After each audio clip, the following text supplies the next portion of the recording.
नमस्कार, मैं हूं सुधांशु मिश्र और आप देख रहे हैं ग्रामीण सारा। नगर पालिका चुनाव के लिए 4 तारीख को मतदान होना है और जैसे जैसे मतदान की तारीख नज़दीक आ रही है, प्रत्याशी जोर शोर से चुनाव प्रचार में जुटे हुए हैं। इस समय हमारे साथ भाजपा प्रत्याशी सुख सागर मधुर हैं। मधुर जी, सीधी बात, अब की क्या वादे हैं? सबसे पहले तो हमारे जो नगर पालिका के हमारे पुराने जो विकास कार्य अभी रुके पड़े हुए हैं, किसी कारण से रुके हुए हैं, चाहे धन के अभाव में, चाहे किस भी कारण से रुके हुए हैं, सबसे पहले उनको निर्माण कार्य कराना है, विकास को उनको पूर्ण करना है। जैसे हमारे कुछ अब पार्क हैं, जो पार्कों का निर्माण कार्य हमको छूटे हैं, जबकि आवास विकास में 4 पार्कों का निर्माण कार्य कराया गया है। अन्य जगहों पर ही निर्माण कार्य कराए गए हैं। पार्कों में निर्माण कार्य कराने में वहाँ पर खेलकूद की व्यवस्था की गई है, बच्चों के झूलों की व्यवस्था की जाएगी, बेंचें डलाई जाएंगी, पथवे का निर्माण कार्य कराए जाएंगे। ऐसी स्थिति के साथ साथ जो हमारा शमशान घाट है, वहाँ पर एक हमारी महत्वाकांक्षी हमारी मंशा थी कि हम वहाँ पर एक इलेक्ट्रॉनिक मशीन लगाकर सौदा केंद्र बनाएंगे। उसमें प्रदूषण के कारण उसको अभी तक अनुमति नहीं मिल पाई थी। उसके बाद कार्यकाल हमारा समाप्त हो गया।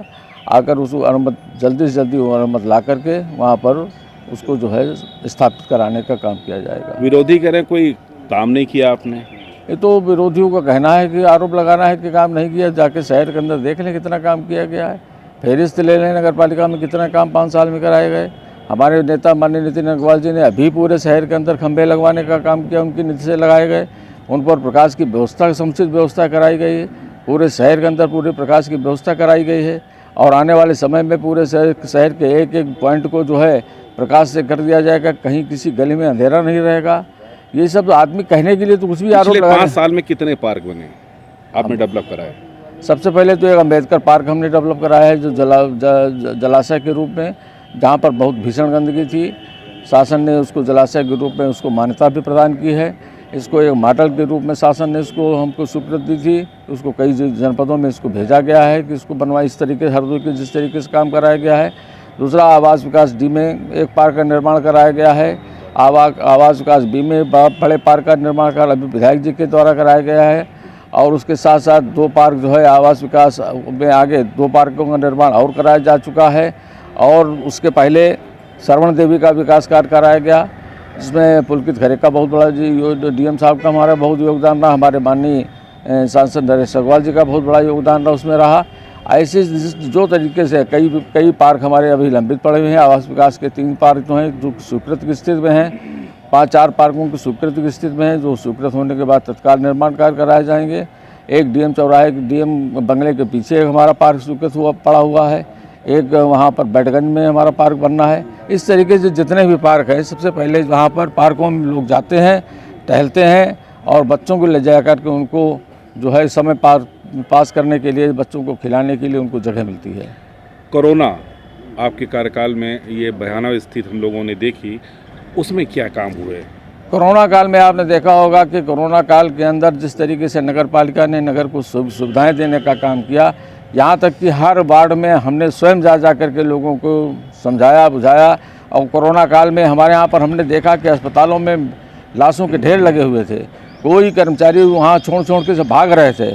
उस समय पर जिलाधिकारी जी के कहने पर हमने तत्काल अपने नगर पालिका से 10 कर्मचारियों को भेज करके वो जो उन सब जितनी पार्टियाँ थी उनको ले जा करके उनको शमशान घाट पर लकड़ी की व्यवस्था कराई गई। हर तरीके से हर लकड़ी की, उसकी कफन की, सबकी व्यवस्था नगर पालिका ने करा करके उनको फूंकने का काम किया गया। ऐसी स्थिति, भयावह स्थिति थी कि अपने परिवार के लोग जो ख़त्म हो जाते थे, उनके पास लोग खड़े होना नहीं चाहते। ऐसी स्थिति में नगर पालिका ने आगे बढ़ कर के उनका क्रियाक्रम करने का काम किया।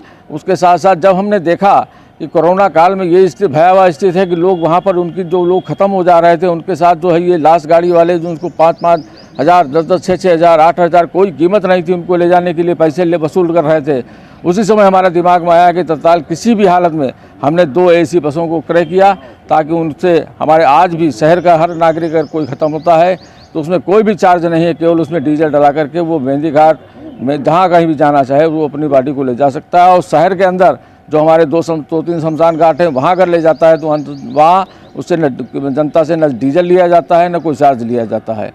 ऐसी स्थिति में कोरोना काल में हमको सीख मिली कि उस समय ऐसी स्थिति भयावह स्थिति थी कि हमारे कर्मचारियों ने काम करना जब छोड़ दिया कि क्या आप मेरी भी जान है, मेरी तो हमको कोरोना हुआ था। हमको कोरोना हुआ। कोरोना के बाद हमको शहर में निकलना पड़ा, अपने कर्मचारियों को समझाना पड़ा, कर्मचारियों के साथ खड़े होकर के काम कराना पड़ा।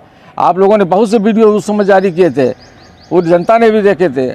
उस समय पर आप देखिए किस तरीके से हम लोगों हमारे कर्मचारियों ने कितनी दृढ़ता के साथ हमारा साथ दिया और इस कोरोना जैसी महामारी से जिस तरीके से भारत सरकार माननीय मोदी जी ने, माननीय योगी जी ने जिस तरीके लड़ने का काम किया, सफलता इसमें हासिल करने का काम किया, अपने देश में ही रोकने का काम किया बल्कि विदेशों में जाकर के भारत की जो दवाइयाँ बनी थी उनको सप्लाई करने का काम किया।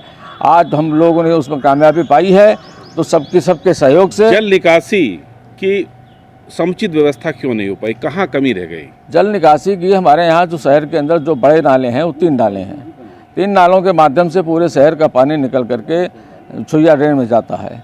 तो छुइया ड्रेन में कहीं भी जब कभी वहाँ पर छुइया ड्रेन में चूँकि देहात का एरिया है, वहाँ पर जब लोग वहाँ पर बंधा लगा करके पानी जब पंपिंग सेट लेके खेत की सिंचाई करना शुरू कर देते हैं, अगर 3 दिन उसको न देखा जाए तो बंधा ऐसा लग जाता है कि शहर में जल भराव की स्थिति पैदा हो जाती है।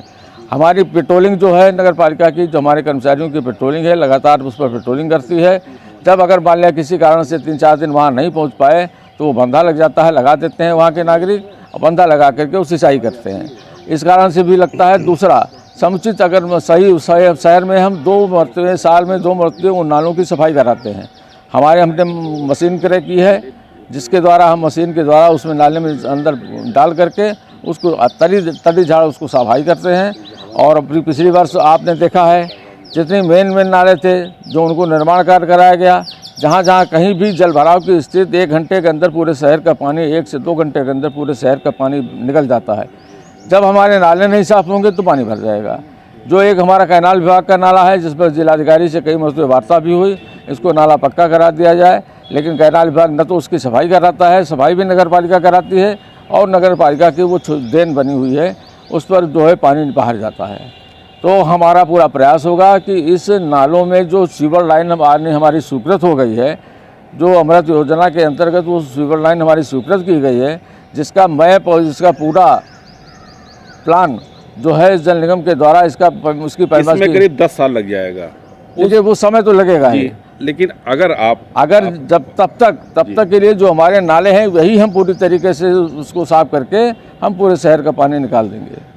हरदोई में शहर में प्राइवेट बस अड्डे हैं, रोडवेज बस अड्डा भी है, शहर के बीच में है, लेकिन यात्री प्रतीक्षालय नहीं है। तो क्या कमी रह गई कि इसमें यात्री प्रतीक्षालय नहीं बन पाया अभी तक? यात्री प्रतीक्षालय यही नहीं बन पाया। एक मुद्दे बनाया गया था, वहाँ पर लोगों ने कब्जा कर लिया, अपने 3 सेट डाल करके दुकानें करा ली और अपने पैसा जमा करने लगे। कई बार प्रतीक्षालय 3 सेट डाल करके बनाए गए, लेकिन ये प्रतीक्षालय एक तो जगह का अभाव था। पट्टी पर अगर हम प्रतीक्षालय बना देते तो वहाँ पर जाम समस्या हो जाती है। अगर उसको कोई जगह समुचित व्यवस्था अगर हो जाएगी तो इस बार निश्चित रूप से वहाँ पर प्रतीक्षालय बनाए जाएंगे। जबकि नगर पालिका के जो रोड बस अड्डा है, रोड बस अड्डे के पास में हमने एक जो है रैन बसेरा बनाया है।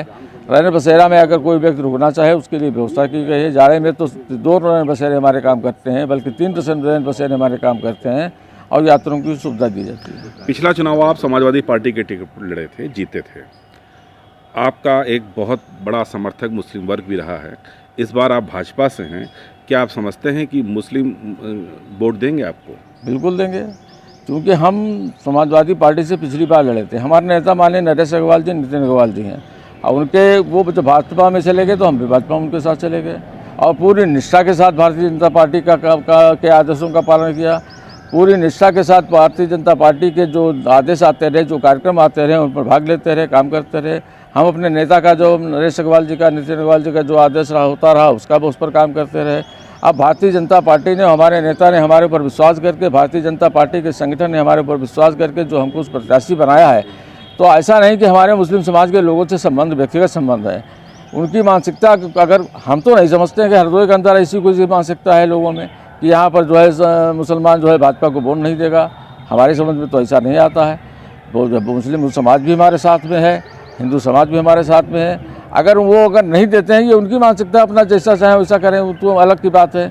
लेकिन हम पूरी तरीके से आश्वस्त हैं कि हमको हर समाज के लोग, हमारी भारतीय जनता पार्टी की जितनी हमारी कल्याणकारी योजनाएं हैं, आप देखिए, चाहे राशन वितरण की समस्या हो, चाहे गैस सिलेंडर वितरण की समस्या हो, चाहे आपको जो है विद्युत की उसकी कनेक्शन योजना रही हो, चाहे जितने कल जो 5 लाख रुपए उसको जो देने की समस्या रही हो, हमारे यहाँ पर किसी पार्टी ने कभी भेदभाव नहीं किया कि मुसलमान है कि चमार है कि पासी, अन्य जातियों के लोग, हर बिरादरी के लोग, समान विचारधारा के लोगों को, जो गरीब तबके का लोग है, हमारी पार्टी की जो सोच है, गरीब तबके के जो लोग हैं उनको जो है समुचित उसकी काम किया जाएगा। इस बार आपका चुनाव मंत्री, पूर्व सांसद, विधायक, वर्तमान सांसद सब लड़ा रहे हैं, कितना आसान समझ रहे हैं आप? देखिए, चुनाव होता है, चुनाव होता है। जब विपक्ष में कोई व्यक्ति होता है उसको कमज़ोर कभी नहीं समझना चाहिए। हमारे नेता का भी कहना है कि जो चुनाव होता है, जो विपक्ष में प्रत्याशी है, उसको कभी ये कमज़ोर नहीं समझना चाहिए कि वो कमज़ोर है। लेकिन चुनाव पूरे हरदोई में एक तरफा चल रहा है, कोई भी प्रत्याशी ऐसा नहीं है जनता उसके ऊपर विश्वास कर सके। भारतीय जनता पार्टी की जो नीतियां हैं, भारतीय जनता पार्टी के जो हमारे यशस्वी मुख्यमंत्री जी हैं, हमारे माननीय प्रधानमंत्री जी हैं, नरेश अग्रवाल जी हैं, नितिन अग्रवाल जी के, इनके ऊपर जनता विश्वास करती है। जो वो कहते हैं वो करते हैं। हम उन्हीं के छोटे से कार्यकर्ता हैं, और कार्यकर्ता होने के नाते हम ये कहते हैं कि जो भी उनको सबका संगठन का, जो जनता के कल्याण के लिए, जनता के खुशहाली के लिए, जनता के विकास के लिए जो समस्याएं आएंगी, हम 24 घंटे पब्लिक के लिए हमेशा खड़े रहते हैं। हम कहीं जाते भी नहीं हैं, कहीं घूमते भी नहीं जाते हैं। हम परमानेंट 365 दिन जनता के बीच में ही रहते हैं। जनता 24 घंटे काम करने के हमारे अंदर मादा है, और जनता 24 घंटे के अंदर उनको सेवा करने का काम करते हैं। आपने कई काम गिनाए जो अभी बाकी हैं। अध्यक्ष अगर आप बने हैं तो कितने दिन में इसका शुरुआत हो जाएगी? ये 6 महीने के अंदर हम उन सब चीज़ों को पूरा करने का काम करेंगे। 1 साल के अंदर पूरी तरीके से उसको पूरा करेंगे। ट्रैफिक व्यवस्था बहुत अस्त व्यस्त रहती है, उसमें क्या सुधार की गुंजाइश है? आपको ये बता दें कि हमारे माननीय राज्य मंत्री उत्तर प्रदेश सरकार में नितिन अग्रवाल जी ने अभी भारत सरकार के मंत्री माननीय गडकरी जी से मिलकर के जो बाईपास स्वीकृत करा दिया है, जिसका काम संभवतः 1 से 2 महीने के अंदर शुरू होने जा रहा है, जिसका उद्घाटन भी गडकरी जी ने लखनऊ में कर दिया है, उसका काम भी शुरू। जब हमारा बाईपास जिस समय बन जाएगा तो पूरा बड़ा जितना भी ट्रैफिक है जो वो बाईपास से गुजर जाएगा, तो शहर में जाम की समस्या ऑटोमेटिक कम हो जाएगी। जनता की ये बेहद मांग थी, बेहद मांग को लेकर के हमारे माननीय मंत्री जी ने, माननीय विधायक जी ने इस पर बहुत मेहनत करके और गडकरी जी से जो स्वीकृत कराया है, इसके लिए हम हरदोई की जनता की तरफ से माननीय गडकरी जी का बहुत बहुत आभार व्यक्त करते हैं। उनको धन्यवाद देना चाहते हैं कि जल्दी जो उनका है कि 1 साल के अंदर हम पूरे बाईपास को बनवा देंगे। जनता से क्या अपील है? जनता से अपील है कि अपने इस छोटे बालक बेटे के ऊपर अपने कृपा करते हुए, हमारी स्थिति को देखते हुए 24 घंटे जो हम उनके संपर्क में रहते हैं, लोगों के प्रेम सौहार्द के बीच में रहने का काम करते हैं, उनके सुख दुख में शामिल होने का काम करते हैं। हम जनता से अपील करते हैं कि अपने इस भाई को भारी मतों से जिताने के काम करें। तो ये थे हमारे साथ भाजपा प्रत्याशी सुख सागर मिश्र मधु, जिन्होंने अपने पिछले कार्यकाल के कई काम गिनाए और जो उनकी जो आगामी योजना है उसको भी दिखाया। अब देखने वाली बात होगी ये उन वादों पर कितना खरा उतरते हैं।